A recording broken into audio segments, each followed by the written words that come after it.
Hi hello అండి. ఈరోజు వచ్చేసి మనం ఒక హ్యాండ్ బ్యాగ్ తీసుకున్నాము. మనం మరియమ్మ తినాలకి వెళ్ళాం కదా, ఒక వీడియో పరంగా వెళ్ళేసేసి ఇంకా మనం ఖాళీగా రాలేక ఒక హ్యాండ్ బ్యాగ్ తీసుకున్నాము. అంతా చూసి హ్యాండ్ బ్యాగ్ కానీ బేరం ఆడి తెచ్చుకున్నాం. ఈ హ్యాండ్ బ్యాగు మీకు ఎంత కష్టపడిందో కామెంట్లో చెప్పండి. అంతలోపల నేనే చెప్పేస్తాను. ఈ వీడియో చూస్తూ ఉండగానే కామెంట్లో చెప్పండి ఫ్రెండ్స్.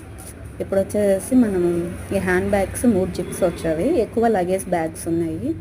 లగేజ్ బ్యాగ్స్ నాకైతే అవసరం లేదని చెప్పేసి జిప్స్ కావాలని చెప్పేసి 3 జిప్స్ ఉన్న బ్యాగ్ తీసుకున్నాను. దీనికి 3 జిప్పులు వచ్చాయి. ఇప్పుడు మనం సెల్ ఫోన్ పెట్టుకోవడానికి కానీ ఒక జిప్పు ఒకటి హ్యాంగర్ మాదిరిగా ఇచ్చేస్తారు మనకి బటన్ టైప్లో. ఇంకా నెక్స్ట్ వచ్చేసి మనకి హ్యాంగిల్స్ కానీ చాలా బాగా వచ్చాయండి. చూడండి, మనం వేసుకున్నా కానీ చాలా నీట్గా ఉంటుంది. వేసుకున్న బలం మంచి లుక్ వస్తుంది. చూడండి, అవి పింక్ హ్యాండ్ బ్యాగ్ అండి. ఇప్పుడు వేసుకుంటాను. చూడండి, మనకి సైజులు కానీ అడ్జస్ట్ చేసుకోవచ్చు. దానికి హ్యాంగిల్స్కి వచ్చేసి బ్యాగ్ ఇప్పుడు వేసుకున్న చూడండి ఎంత బాగా వచ్చిందో కదా. మీకు కనుక ఈ బ్యాగ్ కనుక నచ్చినట్టయితే లైక్ చేయండి, షేర్ చేయండి, కామెంట్ చేయండి. ఈ బ్యాగ్ చూడండి చాలా బాగుంది కదా.